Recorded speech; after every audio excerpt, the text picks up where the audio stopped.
가장 오래 지속할 수 있으려면은 나에게 맞는 방법을 빨리 찾고 나에게 맞는 정보만. 그럼 이 불리는 이야기를 한번 해봅시다. 가계부도 꼼꼼하게 쓰시고 종잣돈도 많이 모으셨지만 부동산 투자로 자산을 좀 많이 늘리신 걸로 알고 있고, 그리고 초기 투자금 800만 원으로 8억 원을 지금까지 만들었다, 순자산을. 이렇게 알고 있거든요. 어떻게 그게 가능한가? 그냥 시기가 좋았어요. 방법을 대략적으로 좀 풀어주세요, 좀. 아까 말씀드린 대로 원래 목표는 8억이었는데 정말 평범한 인생을 목표로 했을 때는 목표가 그냥 소박하지 않나 하는 생각이 있었는데 계산을 했을 때는 저희 월급만으로는 이 8억이 안 되더라고요. 저희 둘 다 전문직이 아니고 그냥 평범한 회사원이고 단순 계산상으로 안 되다 보니까 내가 부수입을 벌어야겠다라는 결론이 나왔어요. 그래서 이거는 시간 날 때 해야 되는 그런 항목이 아니고 무조건 필수로 해야만 하는 항목이구나라는 걸 깨달았어요. 왜냐면 저희가 노후가 60 이상부터 잡지만은 사실상 회사에 봤을 때는 40대 중후반부터는 회사에 없는 경우가 많거든요. 저도 IT 쪽이었고 남편도 IT 쪽이라서 수명이 짧다고 듣긴 했어요. 네. 그래서 그 부분에서 어떤 합의가 된 거죠. 우리는 노후 준비할 시간이 굉장히 짧구나. 그래서 10년, 15년 내에 이 8억, 10억 정도를 마련하지 않으면은 우리가 그 이후에 그냥 넉넉히 매달 월급이 들어오니까 계속 들어오겠지 하고 생활을 하다가는 굉장히 골든타임을 놓칠 수도 있겠다는 생각이 들었어요. 그래서 그렇죠. 제가 원래 그 전에 이제 부동산 공부를 했던 게 있기 때문에 남편은 현금 흐름을 책임지고 저는 그거를 이제 불리는 거를 책임지기로 했죠. 왜냐면 제가 또 아이를 낳으려면 회사를 못 다니는 기간이 길어질 것 같아서 거의 결혼과 동시에 그 다음 달인가 다다음 달부터 바로 이제 경매학원을 등록해서 부동산 공부를 시작했습니다. 제가 또 회사가 굉장히 야근도 많고 임신한 상태에서 야근하고 택시로 출퇴근하고 하는 경우가 있을 정도로 일이 많았단 말이에요. 그래서 뭐 야근하다 중간에 몰래 나와서 학원을 갔다가 다시 복귀하고 요 정도로 생활했기 때문에 부동산을 보러 다니는 거를 주말에만 할 수 있었고 입차를 한다고 휴가를 낼 수 있는 상황이 아니고 그런 회사가 아니구나. 번번이 잘리는 거예요. 그 휴가가. 그러니까 기회가 많이 없으니까 이 낙찰이 계속 안 되고 있는 상황에서 돈은 자꾸 까먹고 있고 그때 이제 알게 된 게 어느 순간 갑자기 전세가가 너무 올라와서 붙어버린 거예요. 그렇죠. 흔히 말하는 갭 투자 시장이 열린 거죠. 근데 그때는 이제 갭 투자라는 단어도 없었고 전세를 끼고 사둔다? 이런 개념이 아예 없었어요. 무조건 집은 사두면은 폭락. 그때 하우스 푸어가 굉장히 유명했고 모든 재무관리 책에 2007, 8년도에 하우스 푸어가 된 사람들이 월 200씩 뭐 원리금이 나가는데 제가 받았던 이자율이 6% 막 이랬거든요. 제2금융권 7, 8%까지 지금은 뭐 3%가 안 되는데. 그렇죠. 제가 그때 이미 그 전에 책을 읽었을 때 위기가 왔을 때 그때 잘 모아둔 사람이 나중에 대박난 스토리를 그때 IMF라든가 닷컴 버블이라든가 그렇죠. 여러 가지 그런 책들을 계속 접하면서 어렴풋하게 이런 경기 순환에 대해서 생각을 하고 있었어요. 그래서 길에서 사람은 공부를 해야 돼. 책을 계속 읽고. 어렴풋하게. 그래서 그때 2013년도에 지금 투자를 해야겠다는 생각을 하고 제가 그때 이제 17평의 오래된 복도식 아파트에 살았거든요. 실평수가 12평인가 뭐였어요. 12평. 내 집 마련과 투자를 같이 하자 해서 2013년에 거래 절벽이 나면서 사업하시는 분들 급하게 막 돈 필요할 때 집을 파는 경우가 있잖아요. 거래 절벽이라고 하는 거는 네. 매물이 없었기 때문인가요? 살 사람이 없었기 때문인가요? 그때 이제 취등록세 한시적 원래 1.1%가 아니었는데 한시적으로 1.1%를 해줬는데 그게 이제 다시 원복되면서 살 사람은 그래서 사고 그때부터는 이제 아무도 살 사람이 없는 거죠. 그렇구나. 이미 살 사람은 취등록세 다시 오르기 전에 이미 다 사버렸고 오르고 나니까 안 살려고 하는 거죠. 네네. 그때 6월에 되면서 7월에 내 집 마련하고 9월에 바로 투자집을 마련했는데 전세가가 너무 붙으니까 불안해하셔서 그때는 그런 게 없는 거예요. 뭐 전세가랑 매매가가 똑같더니 그 다음에 좀 흔해졌지만 13년도다 보니까 맞아요. 이제 그거를 500만 원을 깎아드리고 그때 이제 회사를 그만두면 퇴직금 한 1,000만 원 정도 받았는데 그 중에 800만 원을 그 전세와 매매 사이의 갭과 세금, 취등록세 같은 거를 내면서 이제 투자를 시작했어요.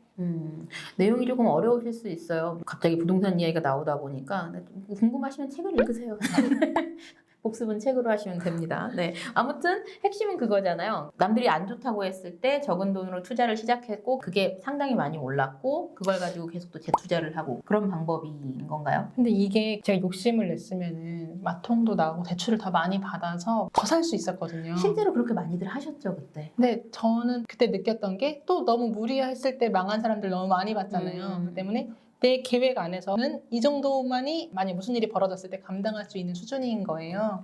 그래서 그 수준을 넘지 않도록 계속 관리를 했어요. 이 다음 투자집이 언제냐면은 1년인가 2년 뒤예요. 왜냐면 이 집의 전세금을 올려받고 그 올려받은 금액만 재투자를 하고 나중에 이 집 2개가 올려받고 그걸 또 재투자를 해서 8개까지 늘어난 거예요. 근데 그때 굉장히 주위에서 막 빨리빨리 더 많이 사라는 맞아요. 식으로 부축이 많았는데 당시 분위기가 어땠냐면 말씀하신 대로 마이너스 통장 끌어오고 막 해갖고 10채, 20채씩 한 번에 사고 그러셨었어요. 근데 임 작가님은 정말 안전하게 보수적으로 투자를 하셨군요. 그분들이 사실 결과를 봤을 때 맞죠. 그리고 그게 성격에 맞으시는 분이 있어요.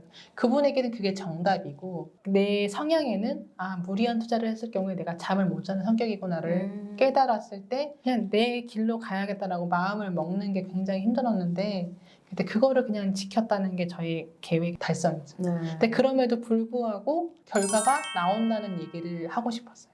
가장 큰 리스크는 아무것도 안 하고 저 사람들 다 투기꾼이야 했을 때 가장 큰 리스크가 제가 계산했을 때는 그랬고 그렇죠. 그렇다고 너무 그렇게 하는 거는 또 제 성향에 맞지 않고 결국 중요한 건 내가 어떤 사람인가를 파악하는 것 같아요. 그게 되게 쉽지 않은 일 같아요. 저는 제가 제일 많이 본 사람이 아니고 전문가가 아니라서 부동산 택은 못 쓰는데 제일 만족하는 사람이라고 하면 저는 저를 꼽을 수 있을 것 같습니다. 사실 이런 과정이 나오기까지 솔직히 재테크 흑역사가 좀 많으셨던 것 같던데 망한 이야기도 좀 해주세요. 일단은 뭐 주식이나 펀드 관련해서는 7, 8년도에 한번 싹 망했고요.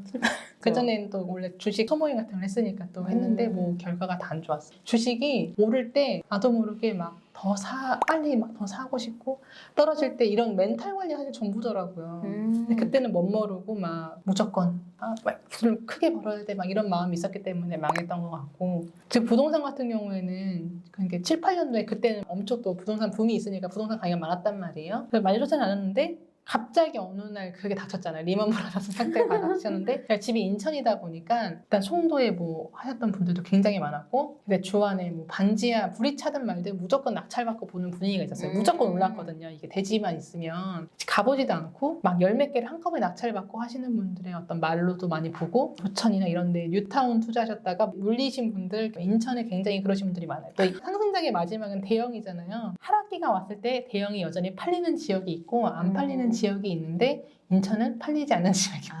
어떻게 이거를 처분도 못하고 막 전전긍긍 하시는 분들이 굉장히 많고 그때 어려운 부탁에 이제 입지라는 게 되게 중요하구나. 입지라는 단어를 정확히 알지 않았는데 그걸 보면서 입지가 중요하구나 생각을 했고 지금 지나고 와서 보니까 결국은 이런저런 투자 막 한 사람보다 그냥 내가 내 할 일을 제대로 하면서 근데 아까 그런 에너지 분배에 대한 얘기를 했잖아요.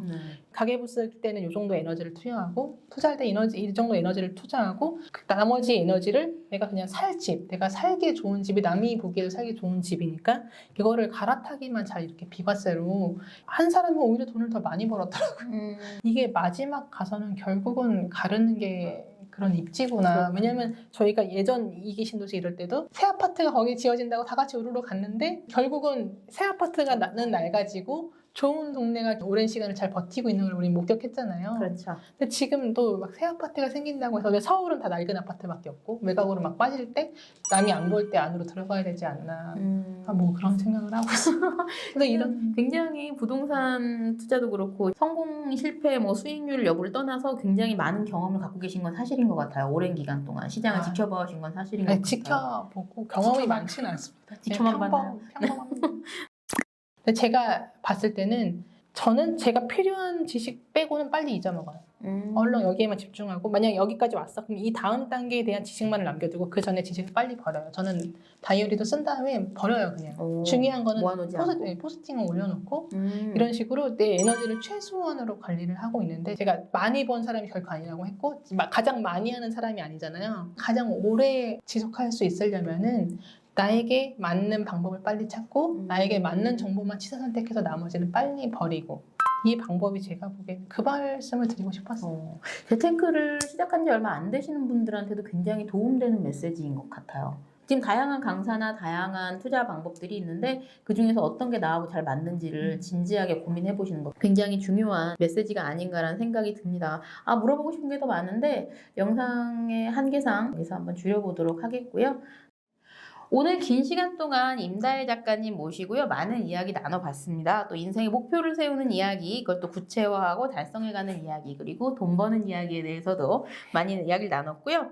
역시 우리 임다혜 작가님은 이야기거리가 참 풍부한 분이시다. 다시 한번 느끼는데 아마 좀 많이 아쉬운 분들이 있으실 거예요. 그 임다혜 작가님 블로그 많이 찾아주시면 좋을 것 같은데 블로그가 검색이 안 돼요, 작가님. 네, 안 됩니다. 임다혜 작가님 블로그 이름은 적당히 벌고 적당히 노는 사람인데 검색이 잘 안 되니까 이 자막에 나오는 주소로 많이 찾아주시면 좋겠습니다. 네, 그러면 임다혜 작가님의 책 딱 1년만 5단 사고 살아보기 그리고 딱 1년만 계획적으로 살아보기 책 많이 앞으로도 아껴주셨으면 좋겠고요. 마지막으로 인사 한 말씀 해주시죠. 책에 더 많은 이야기가 담겨 있으니까 많이 읽어주세요. 고맙습니다. 그런 멘트 좋다. 알겠습니다. 저희 이만 물러가도록 하겠습니다. 콘텐츠를 잇다 사람을 읽다. 이콘 TV 수고하셨습니다. 빨리 가요.